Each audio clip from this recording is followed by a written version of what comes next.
Welcome back to the Dry Fire Journal. This is day 44. We're going to get right into it. I'm going to show you that there's nothing in the magazine well or the chamber of my 365 XL. I'm going to keep it in frame all the way into my holster as I look it in.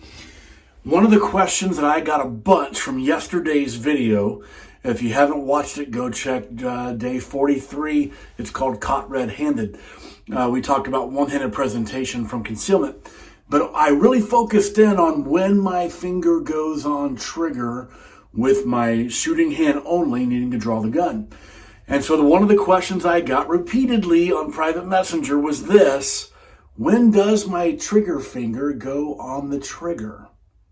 It's a great question, especially if you're trying to build in speed into your draw. I'm going to give you my answer, and know that if you ask 20 instructors, you might get 18 different answers.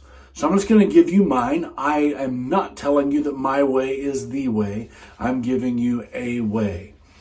My finger, ideally, is not going to go on trigger until I see my front sight falling where it needs to go.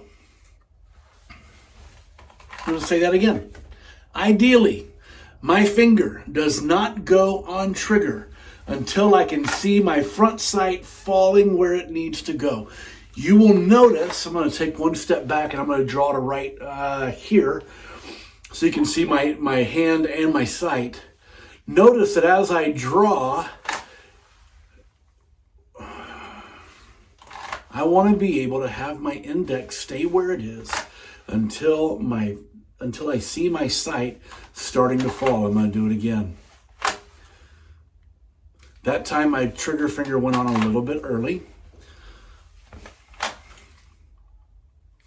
And now I'm going to try to build in some speed into it.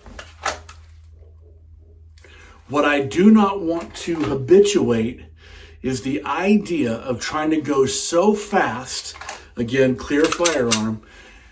I don't want to wind up habituating going so fast or prioritizing going so fast that I wind up breaking trigger here as my firearm rises up into my sight. I see this happen routinely with people who are trying to go fast.